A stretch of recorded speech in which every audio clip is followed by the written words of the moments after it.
classes because Mrs. Garrison forces the kids to do weekend homework, even though only half the class is made up of boys. It's like punishing the girls for plain existing. I'm assigning all of you weekend homework.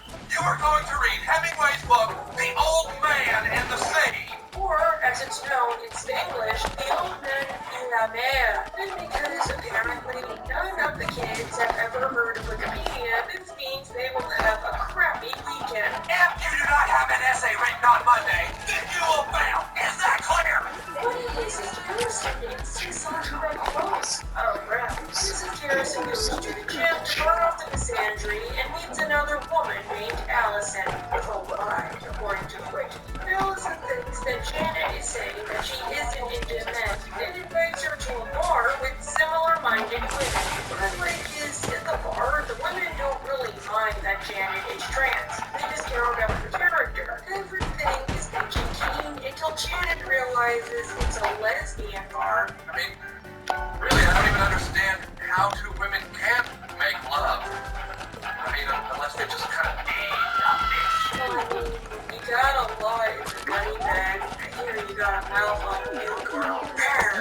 However, after experimenting with Allison, this mellows her out, and she decides, Kids, I need to tell you something that you might find shocking. I'm gay. Go simulator.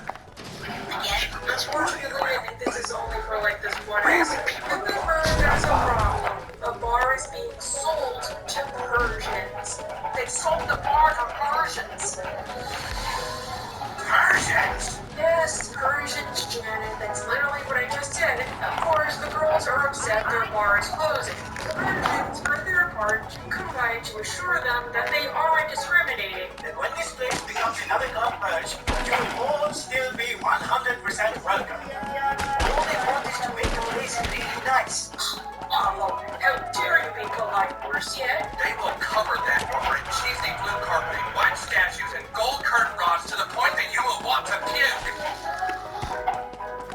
Is this a real thing? I know nothing about Persian stereotypes. Persian viewers, should I be offended or should I laugh? But I will laugh at the description, simply because I'm one of those people who often laughs at how a joke is said instead of the actual joke itself. Rather than allow the Persians to come in and redecorate, Janet says that they will fight back by repainting themselves athletes. Well,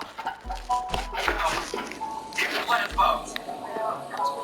No, the bar is called the Bow. First things first, they must send a message. And that message will be, that's my purse, I don't know you. I don't know why you're being so difficult. This is crazy. No, this isn't crazy. This is Lesbos! Did anybody make a smarter remix out of this? If so, please post the link. If not, get to work. Later, the girls start to line up outside of the bar in order to stop the advancing Persians in a pretty epic shot. All right, come on! I come for all of us! They hold them back valiantly, as described by the narrator. I believe the Persians were retired, and then he wanted to go shopping for more designer sunglasses. Then he retreated. Hey, they lied. Okay, too bad this For now. First off, of course the Persians are going to go tell their boss, Xerxes. Raoul Xerxes. He sat atop a gold hammer with customized Gucci accessories which only a Persian would think was cool. Xerxes. Burn. And on top of that, you know they're gonna come back, probably with the police or their attorneys if it comes to that. Well, that's great, Janet, but what now? We can't just stay here wishing them away our whole lives. I mean, duh. Yeah, I think it's pretty fun. Some of us don't have the luxury of Mexicans waiting around to some of us. There we go. Create a tornado. Whee! Boom. Janet is prepared. Yep, it works. Alright, we need you to infiltrate some Persians who run Club Purge and dig up some dirt on the owner. Okay. Boom. You know, I was going to make a joke about how Janet was going to girl if she finds out about the kids. I'm playing a guilty pleasure game called Guilt Simulator. It's really kind of stupid, but it's funny. You get to be a goat and you just go on a rampage, destroying stuff, attacking people. I wouldn't be surprised if Garrison wouldn't care and then you go destroying stuff, ramming things, headbutting people, something blowing things up and send my goat flying. Gold chains. Tough clone. Virgin. Oh, that's as big as it. Wow, later they come back with dirt. Did you uncover anything? Or the person's doing anything illegal? But first, we gotta check in Xerxes. I felt absolutely confused. And finally I found a place that accepts me for who I am. Dang, Xerxes, you are tall. Your chin is super short. And it turns out, I know you're actually cool.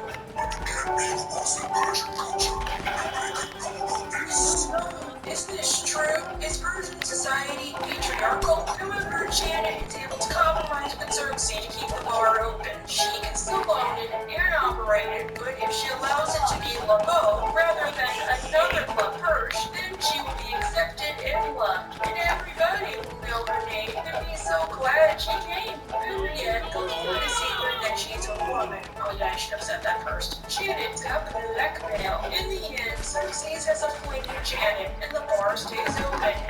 Yay! But things would be on a downward spiral for Mrs. Garrison. You're gonna go to hell! Doesn't that bother you a little?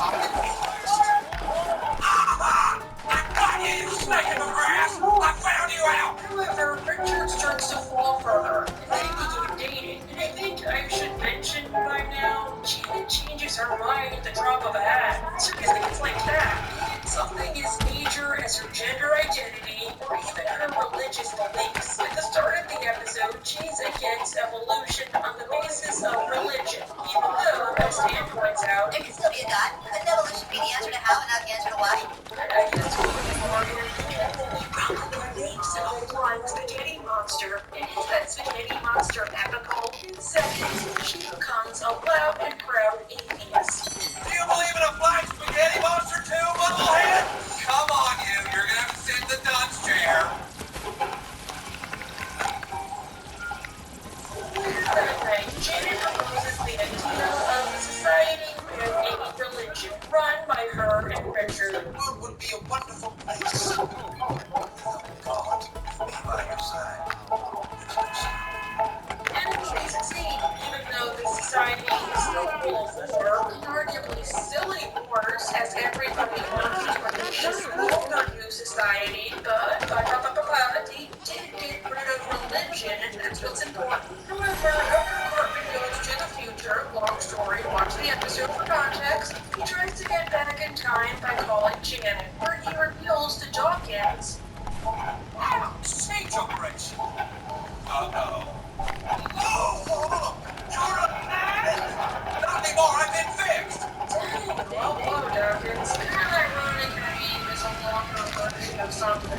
On the one end, I can kind of understand this more than Brian United. I did not tell Brian anything, likely because either she was grumpy as World's tempest of emotions, or she assumed it was going to be a one-time thing. I think she still should have said something, but the point is, Garrison's actions were probably worse because she lied to Richard, knowing he was probably not going to be too keen about her gender identity. I'm sorry, but Mr. Garrison has passed away.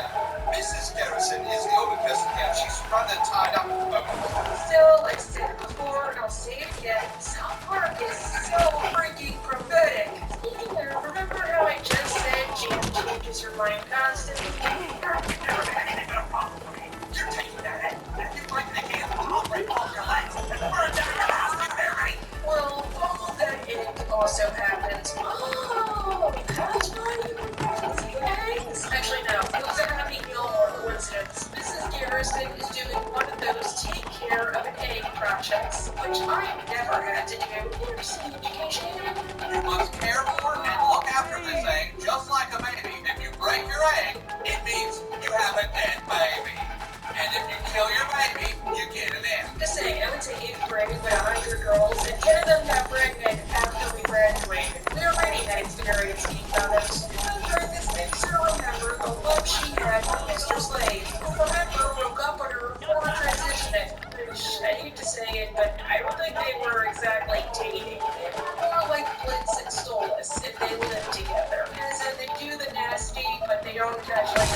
file for health insurance or taxes or that stuff. Still, Janet is the solace in this situation. To explain her romanticized viewpoint of everything, she decides to allow Mr. Slade to take her back. Wait, it gets better. I've forgiven you for walking out on me, and I'm ready to take you back. It was fine. It kind of reminds me of Hedwig and her husband. Too bad that he is still heavily dating PKL, and they are engaged to be engaged. Mr. Garrison, there's something you should know. Al and I are getting married. Married? Yes, I just said that, Janet. What is with you and not listening when I get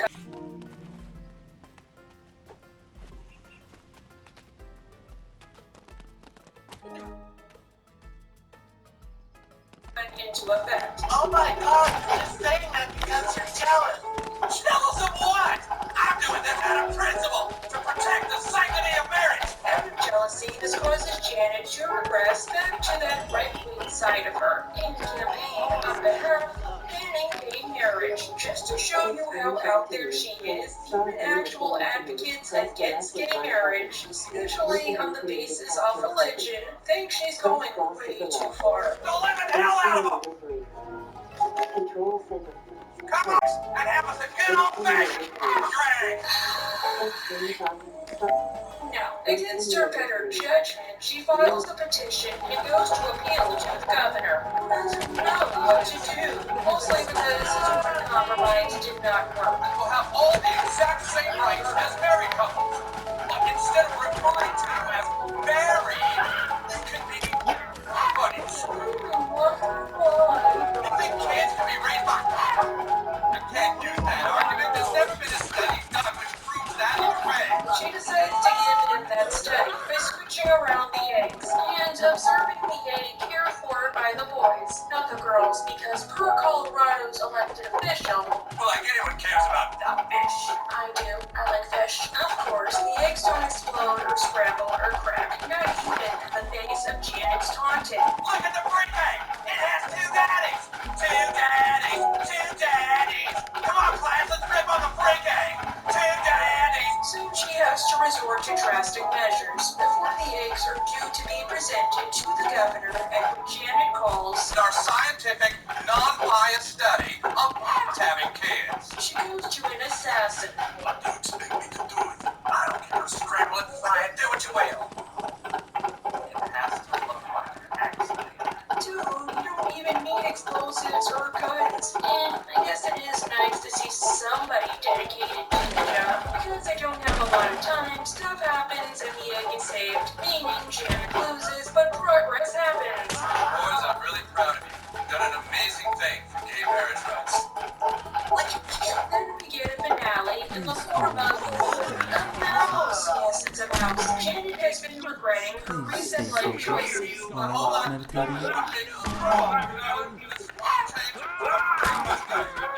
This entire video is a nutshell. Did I see this person on Oprah?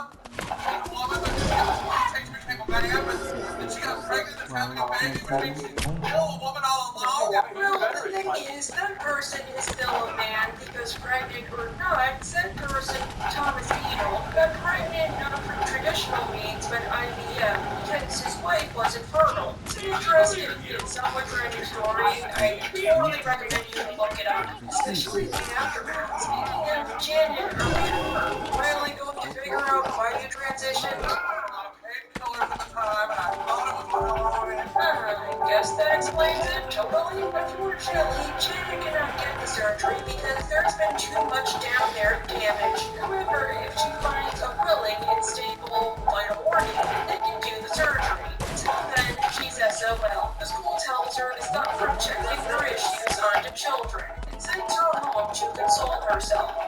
We think it's best you not teach until you get your personalized order. It's so easy for you, man.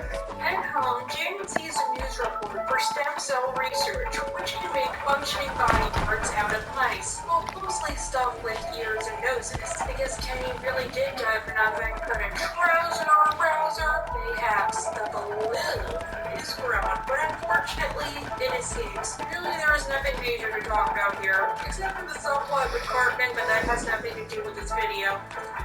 I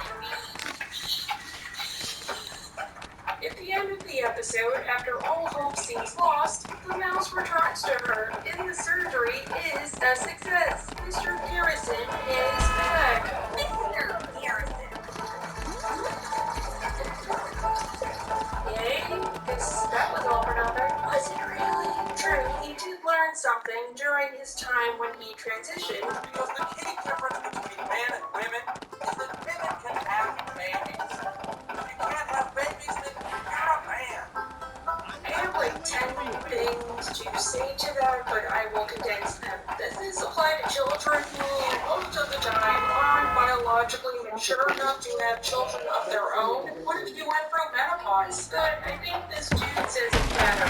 Oh, wait, hang on a second. My wife has ovarian cancer. Well, then get an age test, Thompson, because your wife's a bitch. It's kind of funny this is like the one thing PC Principal brought up. Not that Garrison transitioned for silly reasons, but just this. A teacher said women without wombs should get an age test. I'm a lesbian, man. Well guys, that was Janet. My mom, damn it, Janet. Kennedy did kind of like Janet. What happened is totally in character for Garrison, who as a whole isn't versed on any kind of issue affecting his communities. But another part of me realizes why Janet was so disliked, and that, in a way, maybe she does deserve it. Another problem with Janet I did not get around to mentioning was the real late impact she had. The 2000s was an especially difficult time for trans acceptance. Trans characters were almost always the punchlines, and in real life, trans people have to hide their identities or be labeled as disgusting or immoral. TV should have been an outlet to help with acceptance, but 9 times out of 10, it just kept putting out a lot of misinformation, echoed by trans viewers have been saying. Janet was a big reason it was hard for them to come out. To me, Janet could have worked, but there was a lot of stuff that needed to go into that. Perhaps they could have corrected her at times, or more to challenge her. It was like they almost always got it, but then they either did the wrong thing or made the wrong implication. Here, it's sad. Normally, South Park is good when it comes to satirizing, but this is probably the one time it did not work. Good thing the Sissy and Garrison used this art to provide advice to the teachers about cis versus trans. Cisgender is the politically correct name for people who aren't transgender. If you identify with the group you were born with, then you're cis. And fun fact, that was how I learned the difference. For once, thank you, Garrison, and thank you, Catherine, and to Lily, for allowing me to interview you for the video. Subscribe to her channel, she's very informative, and she often takes a look at trans episodes. Lily, what's a takeaway you want non-trans viewers to know? And what do you want to let trans viewers know? As far as a takeaway that I think non-trans viewers can have here, I would say that it's about trying to make satire that trans people can enjoy around you. Now, it might seem like it's impossible, but it can only be done. Trans comedians do it all the time. It's just about trying to understand the way of doing it properly and doing the jokes that doesn't rely on the same tired stereotypes that attempts to negotiate around them and do something interesting with them. We've all seen trans movies before. We've all seen trans monsters before. Either in some way evolved in pedophilia. We've all seen the presentations of trans people showing them these horrific, gross imageries of men in dresses. That's all we've done with. So why not try and do it? Why not try something interesting? There's only so many times you can do the attack helicopter joke before it gets a bit bored. This is a case of it not being offensive. Because once you've beaten a dead horse that much, it's not offensive. It's just tired. And to trans viewers, firstly, how's it going? I always say that all the people I talk to are equal in my eyes. But that's not true. You are my favorite, okay? Don't tell the rest of them. To you, I would say that South Park is a difficult show to watch if you're trans. If you've got a thick skin and you don't really mind offensive content, want to know you're comfortable with someone who maybe isn't so secure in their identity, or if you've got a relationship with the world because of the mockery of assaults and attacks from cis people, South Park is probably not going to make you feel better if you want to go for that. If you are comfortable, you can totally watch it and really enjoy the other comedy. But ultimately, it's not going to be what you're going to see trans jokes or trans characters in. If you're hunting for that, this is the wrong place to be. It's a cis show created by cis people for a cis mainstream audience, and it really does Thank you for that. Anyway, I wasn't told to do an outro, but I will do one anyway. If you like what I've said here, then that's great. I hope you enjoyed it. Let's ignore that. I'm Blatant from the YouTube channel Blatant. I talk about trans stuff like this, and you can go there and see tons more trans content like that 30 to 40 years of episodes of movies. I just love the trans chats. That's good. So that's the place to be. Other than that, thank you for listening to me, and have a great day. Hey, are you supposed to be teaching school right now? School had a substitute to cover for me. Must always first check for the always coming along. You guys are pretty good. Yeah, I think I'm actually learning something. How many fingers am I holding up?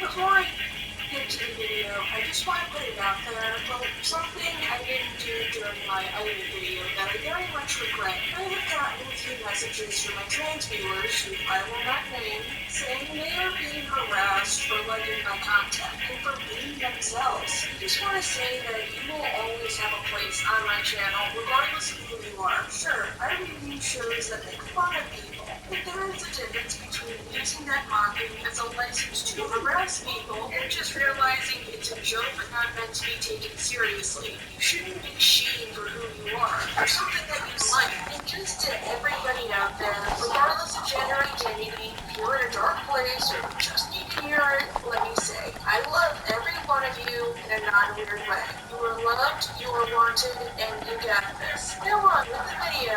This is Mr. Garrison. Oh, it isn't Mr. Garrison. It's a woman now. Hello, everybody. I don't want to do this. You can do this. I don't want to do this. It's for the viewers, Kitty. Please, Catherine, I'm gonna bomb at this. Look, you're gonna do it because this intro is long enough as is, and I'll be there with you every step of the way. Therefore, I took the liberty of inviting a little friend over to help out. After all, when it comes to rap, you're the one who says the group they're representing has the first say. Now please, tell us a little something about yourself, Lily. Hi, I'm Lily Simpson. I am a trans YouTuber professionally analysing trans representation within TV and movie, and amateurly doing everything else. Lily Simpson? Catherine, you're amazing.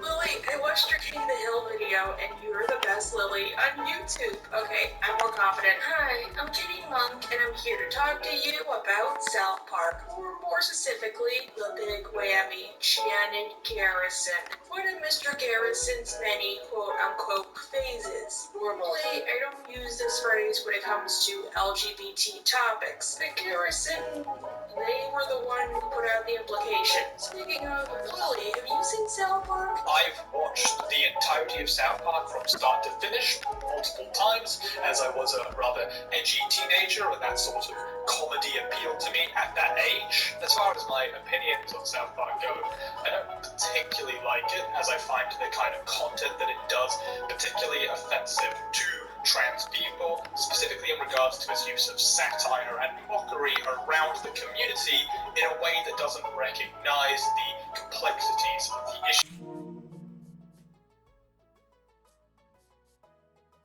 Thank you for still doing this. Now, the reason it took so long to make a video on Janet is I did not think I was capable of doing it. I'm not trans, but if I screw up or say the wrong thing, or I'm so worried I'm going to offend that I screw up or don't say the right thing. But from the comments I got on my Ida video, I think I'm good to go. And for those of you who gave feedback, thanks for that. Okay, with Billy and Joe, we're gonna go Hedwig and the Angry Inch on this character. Dude, what, Catherine? I like the musical. So, let's discuss. Throughout the show, Mr. Garrison often struggled with his identity. There was an entire arc during season 4 and 6 where he got fired and rehired. And during that time, he came to terms with being gay. But I already made a video about that way back when. So, I'll pass the baton over. Lily, what do you think about Garrison? My opinion of Mr. Garrison / Mrs. Garrison is a rather complex issue there because obviously they transition and then detransition. Outside of that transition arc is that they represent a character who often falls into this mockery role, playing a gay man prior to their transition, who often engaged in hyperbolic acts of that community, such as the Mr. Slave relationship and perhaps the gerbil thing, as well as the Donald Trump role model after the transition as part of some big scheme that was ultimately going to end up with them going back to the school and to the town, but then Trump won, so now they ended up becoming a guy who was going to move to Canada. During season 9, Mr. Garrison was put back into focus again. During the episode, Mr. Garrison's fancy new face, yes, like Catherine, is pink and blushes and purrs like a kitten. One day, out of the blue, Mr. Garrison is at a clinic trying to get gender affirmation surgery. Why? My whole life I've been a woman trapped in a man's body. A small change operation is my last chance at happiness. Let's work in this, shall we? The doctor performs the surgery rapidly and on screen, which I don't think we needed to see beyond being told what happened. Just see his washing. You would know how certainly agitated it is. Do I look like a woman? Pretty much. Just saying, one thing Critter Christmas did this way better, and they were talking about abortions. They just went the cartoony route of animating it, but only showing what happened from the waist up. It made it a somewhat heartwarming montage. It was great, unless you played Stick of Truth. I did not. Shortly thereafter, Mr. Garrison is now Mrs. Janet Garrison. Hello, boys. It's me, your teacher, Mrs. Garrison. I'm experiencing womanhood for the first time in my life. See you in class. Obligatory. Damn it, Janet. I love you. Okay, Lily, what do you think of Janet Garrison? As far as my opinion of the transition arc itself goes, I would say that it really does continue the role that Garrison fulfills in the show.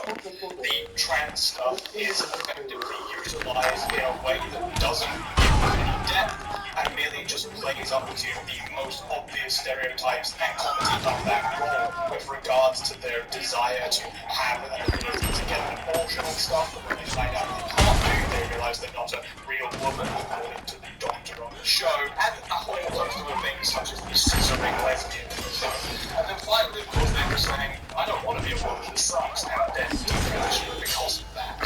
So a real assertion of gender identity or its connection to the gender role. It's just Garrison wanting to be something in a way that seems to be mostly desire-ridden, and not desire tied to euphoria, desire tied to this rather disgusting notion of male interpretation of womanness, but masculine interpretation of femininity. Look, I think I get it. One thing Mr. Garrison's coming out arc so great for me was how built up it was. Up until that point, Mr. Garrison was always ridiculed by the townsfolk for being so obviously gay that even a Texas-flying salamander could see it. He wasn't fooling anybody, is my point. And when he finally admitted it to himself, it was so great.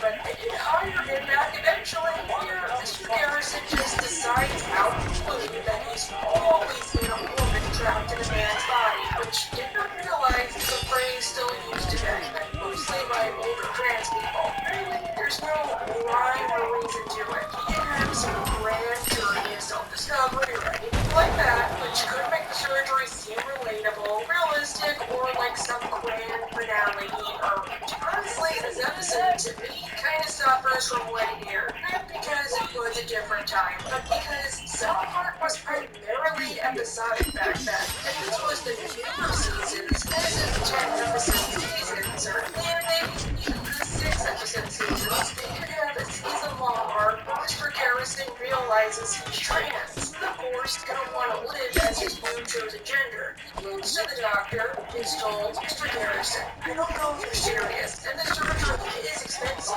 and your insurance will cover it. But there are other things we can do in the meantime. First, we'll get you to the pronouns, and Fertilin is the gender of her choice, or something like that. Just saying, they could use that entire season to satire trans issues. Cross-dressing, bathrooms, drag queens, hormones, book bannings. Then in the last episode, he could show up to school one day as Janet to everybody's shock or acceptance. I don't know.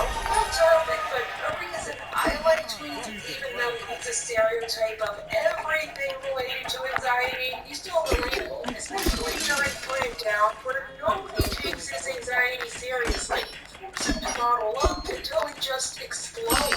Maybe it could have made Janet more relatable. Lily, think this is a good course of action? As far as what do I think South Park could do to make Janet Harrison better, I would say that I think it's a bit of a misconcept. Because in reality, the character is gone from that. They would have to retransition again for us to get Mrs. Garrison back, because they did a whole detransition. And I think that it's probably better if they just didn't bother doing that. They screwed it up once already. At this point, it was easier to introduce a new trans character and build from a fresh start, rather than working with something that was already pretty cool. As far as the issue, I would say that it just doesn't reflect good comedy written around the community. You can make jokes about trans people and satire about them, but if the satire and the jokes are meant to just be racist stereotypes and ways that trans people have been made a mockery of, you're not doing anything new. You're not making the audience think anything different than just what they already were thinking in a bigger fashion. Mrs. Garrison does nothing but exist as a joke, and that is a common role for trans people to end, i.e. jokes, villains, or victims. And Garrison kind of does it for us all three of them in their time. You can improve this, of course, by having trans people involved in the process. Trans people can help to write or advise on how to write trans people better than a cis person could. You can also do methods and research and think about the ways that people have done it in the past and to build on this. The quick way to satirize trans people would be to satirize previous roles of trans people, or to stuff like Silence of the Lambs, and treat them more of that portrayal rather than mocking the trans person. This, of course, also ties into the Cat Garrison being more relatable. Is so big forward the fact that he doesn't connect. And I would say that they were never intended to be connected to. The trans music was never meant to feel anything now, so meant to see themselves reflected in that journey. It was also built, designed, and crafted for cis audiences to have a laugh at, to have a joke with. There are other characters that are done in that way that are meant to be related to by the kids and are meant to be satire they can enjoy, but Garrison isn't playing that role. In the same way that I don't think gay people have looked at pre-transition Garrison and felt like, oh, there's something that I can have a good joke at as well. Well, Mrs. Garrison meets the boys, and they are kind of shocked. However, I've said it before, and I will say it again, there is one moment where the episode shines that they really needed to focus in on more. During dinner later that night, Kyle tells his parents about his teacher transitioning. Jill, just thinking of homeschooling his sons, Sheila has another course of action, education. Cheryl, that's really close-minded of you. You shouldn't judge people who want to change. He's a teacher. We're all supposed to explain this to our children. And gently telling Kyle, in a way he understands, why trans people exist, and that they aren't freaks or anything like that. Sometimes a person's outside doesn't reflect who they are on the inside. They can have a surgery that makes them more into the person they see themselves as. Totally understand. Which for Sheila, considering how she acted in episodes like Enjoy Penis Lady, is pretty big of her. In the meantime, Mrs. Garrison loves living like this old woman. Ugh, boy, it was that easy. However, Mrs. Garrison. Wow, good look at all these tampons! Regular, heavy flow. Oh boy, I can't wait till I get my first period! First off, we get an actually touching moment where Mr. Slade leaves her, because now that she's transitioned, they are incompatible. Well, I assume he supported me. It's still me, but I'm gay. I don't like that. This is sad, but I do like how he says it with the same enthusiasm, because he doesn't like it when his peas and his mashed potatoes touch. Seriously, that just makes it worse. How spur of the moment was this? Why did she not tell him, your own partner, about this life-changing decision? Don't you even care that I'm suffering? I wasn't happy the way I was. It's great that you feel better, but you never stop to think about other people around you would feel.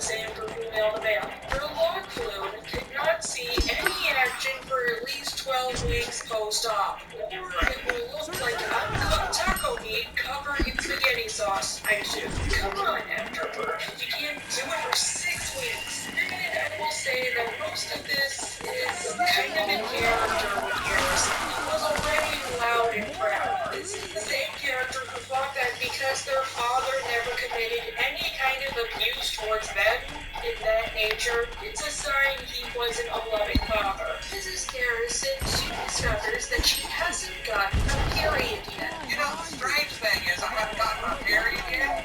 Is there a reason a woman might miss her period? Like, no offenses, but I think you gotta wait at least a month for a period to happen. How long does it take? Like a day, maybe 2? Of course. I haven't gotten to experience my period because one of those truckers I slept with got me knocked up. Yay, a new chapter in your life. Boy, now I can have an emergency! Oh, okay, your decision. Wait, so does that mean you legally transition so you can get pregnant and then have a doctor scramble the baby's brains? Even though at that point you probably just get pills because you're early? Or are you just making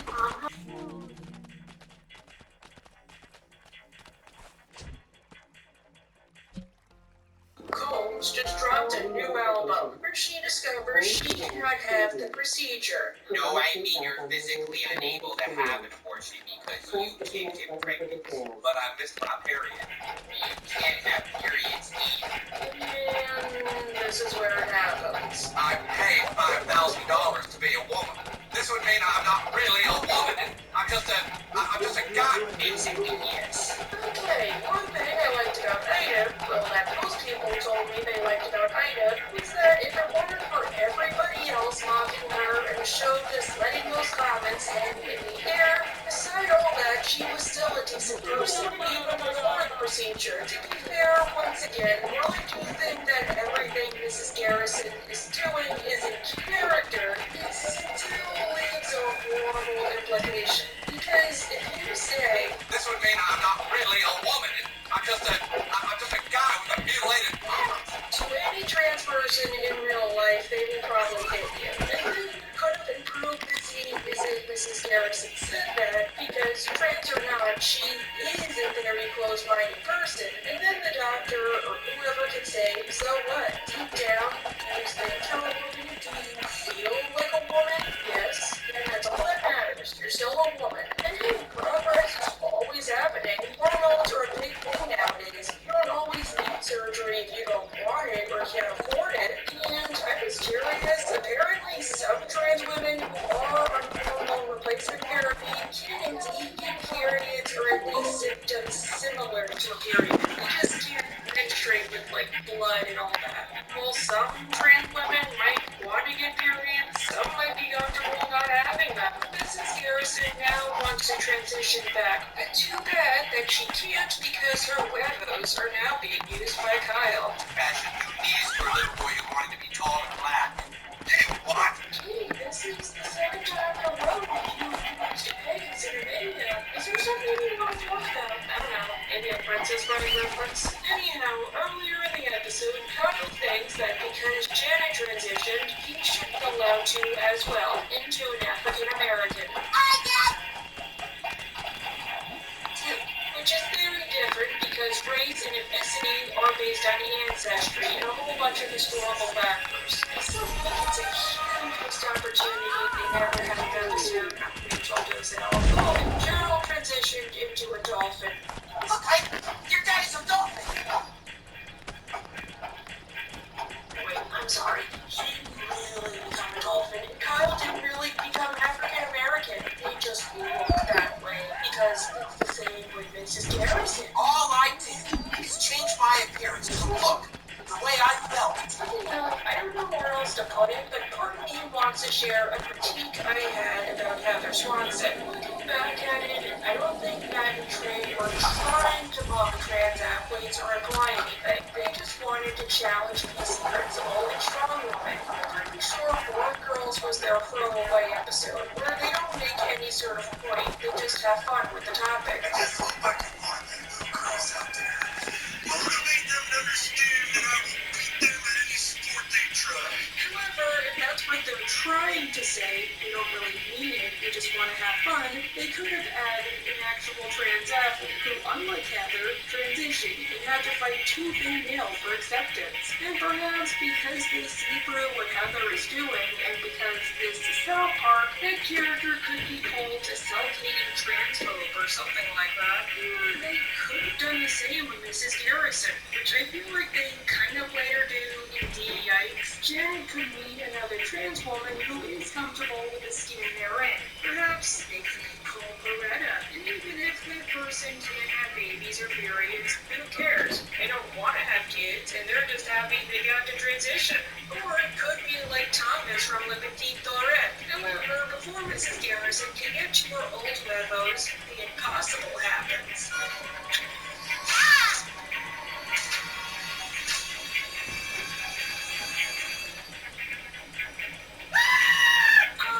Ouch. When the doctor decides to allow Gerald and Kyle to transition back, the same cannot be said for Mrs. Garrison. You know what?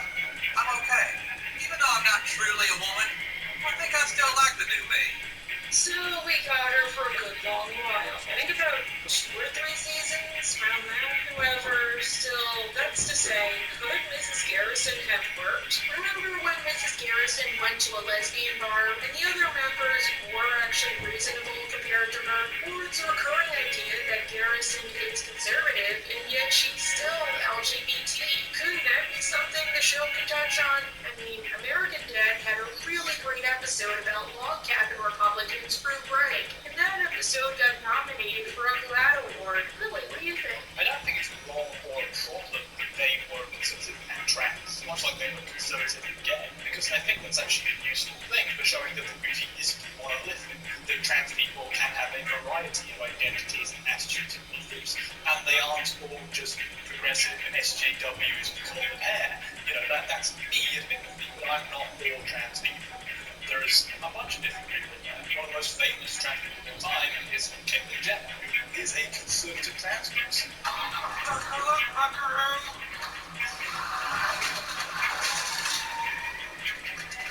Now, does that mean she's not trans? No, she is trans.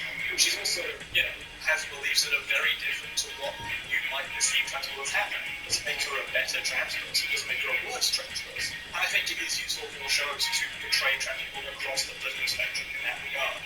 I guess we can also use this chance to define the word offensive. Many people don't like South Park because, at its core, it's meant to be offensive, so we shouldn't critique Garrison on that merit. However, the reason we can't ignore South Park 98% of the time is because even if they're trying to be offensive, either it's funny or it makes you think, or you can tell they aren't serious. You don't get that same feeling with Janet, and it leaves you with a lot of unfortunate implications. Think about it. With Tourette's, they actually took the time to explain what it was outside of this. Here, they just say, I'm just a guy with a mutilated mouth.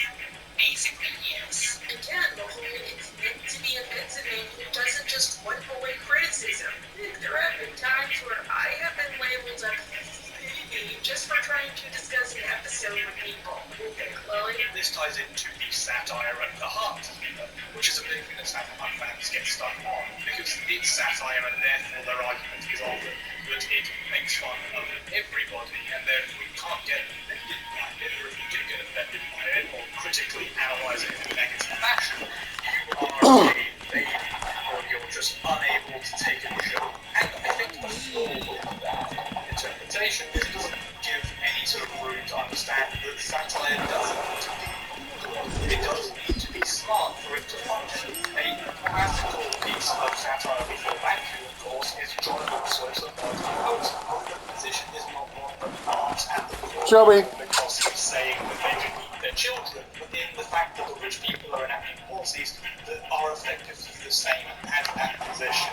It's a mockery of the rich politicians in power are engaging in that sort of behavior, especially the English. Well, that's a nice way to put it. Yikes, oh crap, I just got that title. Mrs. Garrison had a date the night before, which went awful. Spent 2 hours getting ready for that stupid date. And when the clock checks out my body, he just says, hey, did you used to be a guy or something? I'm a woman now! And at least Mrs. Garrison disclosed it. I'm like, I know. And because because she's a teacher, she takes her aggression out on her class who are helpless to fight back.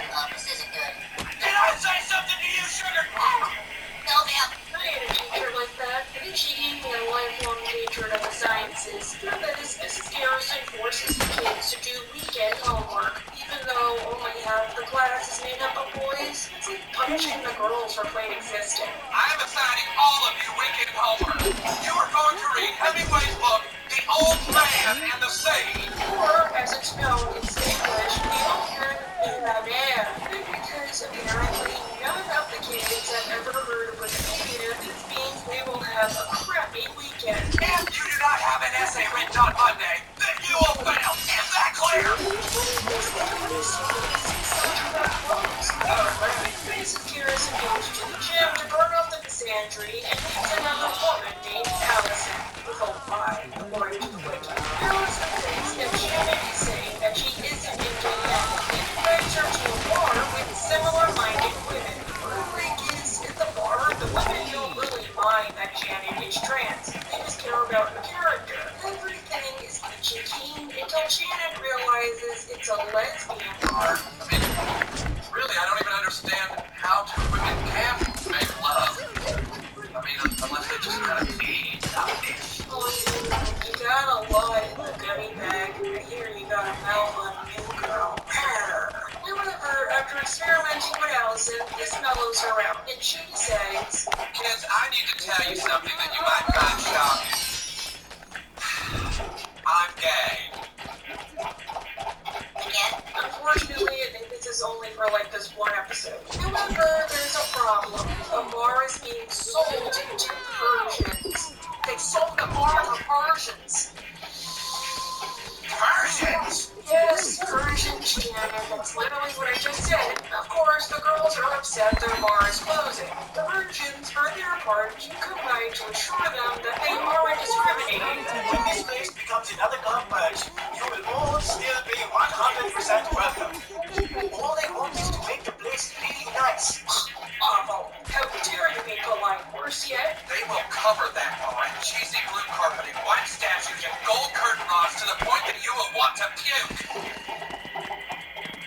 is this a real thing? I know nothing about Persian stereotypes. Persian viewers, should I be offended or should I laugh? But I will laugh at the description, simply because I'm one of those people who often laughs at how a joke is said instead of the actual joke itself. Rather than allow the Persians to come in and reiterate, Janet says that they will fight back by believing in themselves. Actually, it's Lamone. No, it's Lesbo. No, the bar is called Lamone, but first things first, they must send a message, and that message will be, that's my purse, I don't know you. I don't know why you're being so difficult. This is crazy. No, this isn't crazy. This is Lesbos! Can anybody make a smarter remix out of this? If so, please post the link and not get to work. Later, the girls start to line up outside of the bar or to stop the advancing Persians. A pretty epic shot. All right, come on! They can stop all of us!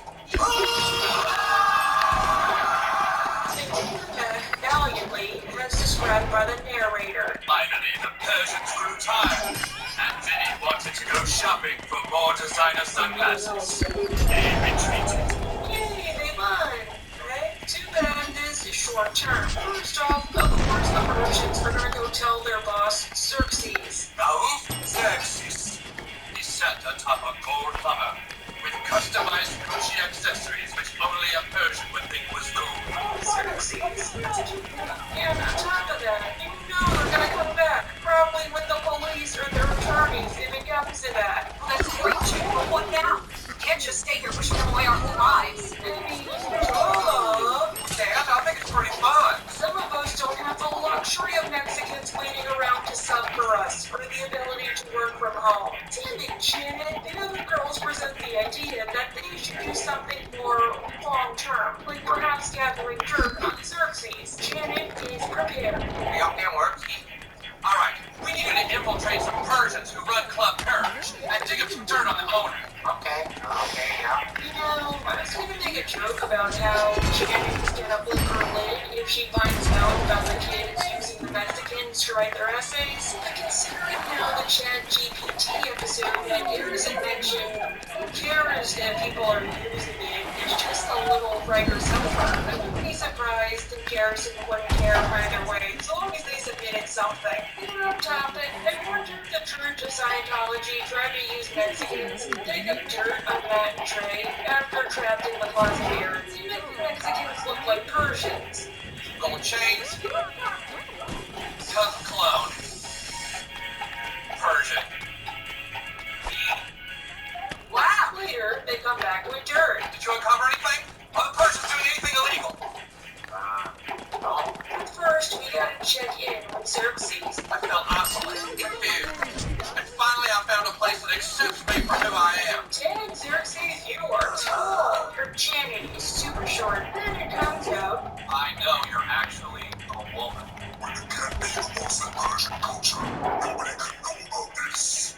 Isn't this true? Is Persian society patriarchal? Yep. However, Janet continues to compromise with Xerxes to keep the bar open. She can still own it and operate it, but if she allows it to be La Boat rather than another club Hirsch, then she will be accepted and loved, and everybody will know her name and be so glad she came. And yet, they'll keep it a secret that she's a woman. Oh yeah, I should have said that first. Janet's got the left mail. In the end, Xerxes has a fling with Janet, and the bar stays open.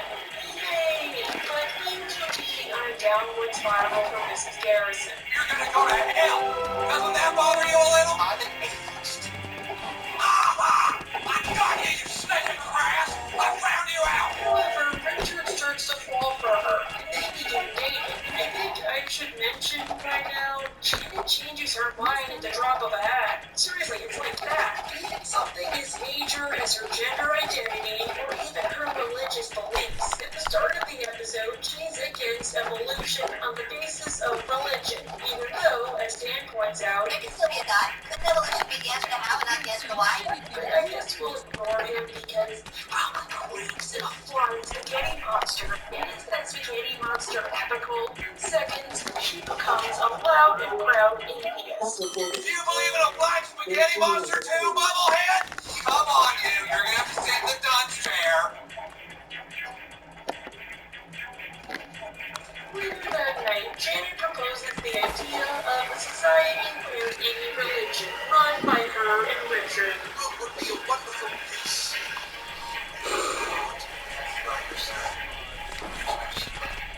And they succeed, even though the society is still full of war, arguably silly wars, as everybody argues what they should call their new society, but they didn't get rid of religion, and that's what's important. However, after Cartman goes to the future, long story, watch the episode for context, he tries to get back in time by calling Janet, where he reveals to Dawkins, Exchange operation. Uh-oh. Not anymore, I've been fixed. dang, well, hello, Dawkins. Kind of ironic your name was a longer version of something. But on the one hand, I can kind of understand this more than Brian. I did not tell Brian anything, likely because either she was drunk and a swirling tempest of emotions, or she assumed it was going to be a one-time thing. I think she still should have said something, but the point is, Garrison's actions were probably way worse, because she lied to Richard, knowing he was probably not going to be too keen about her gender identity. I'm sorry, but Mr. Garrison passed away. Mrs. Garrison is the only person here. She's rather tied up at the moment. Still, I said it before and I'll say it again, South Park is so freaking prophetic. Speaking of, remember how I just said Janet changes her mind constantly? You've never been anything but a bomb. You're taking that in. You might think it is, I'll let both your legs and burn down your house, you hear me? Well, all of that end also happens. Oh, that's why you were losing some eggs? Actually, no. It was a Happy Gilmore coincidence. Mrs. Garrison is doing one of those take care of an egg projects, which I never had to do. Nursing education. You must care for and look after this egg just like a baby. If you break your egg, it means you have a dead baby. And if you kill your baby, you get an egg. Just saying, I went to 8th grade with 100 girls, and 10 of them got pregnant after we graduated. We already already had experience being mothers. However, this makes her remember the love she had with Mr. Slade, who remember broke up with her before transitioning, which I hate to say it, but I don't think they were exactly dating. They were more like Blitz and Stolas if they lived together. As in, they do the nasty, but they don't attach labels or file for health insurance or taxes or that stuff. Still, if Janet is the Stolas in the situation, it could explain her romanticized viewpoint of everything. She decides to allow Mr. Slade to take her back. Well, wait, it's better. I'm forgiving you for walking out on me, and I'm ready to take you back, Mr. Slade. Kind of reminds me of Hedwig and her husband. Too bad that he's both heavily dating PKL and they are engaged to be engaged. Mr. Garrison, there's nothing you should know. Al and I are getting married. Married? Yes, I just said that, Janet. What's with you and not listening by you commentary? The governor is going to sign a bill to allow gay marriage to proceed in the state of Colorado. And to celebrate, they were going to marry shortly after it went into effect. Oh my God, you're just saying that because you're jealous. Jealous of what? I'm doing this out of principle, to protect the sanctity of marriage. And jealousy, this causes Janet to regress to that right-wing side of her and campaign on behalf of banning gay marriage. Just to show you how out there she is, actual advocates against gay marriage, especially on the basis of religion, think she's going way too far. The living hell out of them. Come Yeah. on, everybody, let's get some food and some drinks Yes. and have us a good old-fashioned drag. Now, against her better judgment, she files a petition and goes to appeal to the governor, who doesn't know what to do, mostly because his one compromise did not work. Will have all the exact same rights as married couples. But instead of referring to you as married, you can be buddies. Wonder why. You think kids can be raised by... I can't use that argument. There's never been a study done which proves that either way. She decides to give him that study by switching around the eggs and observing the egg cared for by the boys, not the girls, because per Colorado's elected official, Well, like anyone cares about that dish. I do. I like fish. Of course, the eggs don't explode or scramble or crack, not even in the face of Janet's taunting. Look at the freak egg. It has two daddies. Two daddies. Two daddies. Come on, class, let's rip on the freak egg. Two daddies. Soon she has to resort to drastic measures before the eggs are due to be presented to the governor at what Janet calls In our scientific, non-biased study of having kids. she goes to an assassin. What do you expect me to do with it? I don't care. Scramble it, fry it, do what you will. It has to look like an accident. Dude, you don't even need explosives or guns. I guess it is nice to see somebody dedicated to the job. Because they don't have a lot of time, stuff happens and the egg is saved, meaning Janet loses, but progress happens. Boys, I'm really proud of you. You've done an amazing thing. Gay marriage rights. What did we do? Then we get a finale in the form of a mouse. Yes, it's a mouse. Janet has been regretting her recent life choices. My whole life has been one big screw up, you know? This change was a big mistake. Okay? This entire video in a nutshell. And I see this person on Oprah. She's a woman, but then she got a speed change, became a man, but then she got pregnant and is having a baby, which means she's still a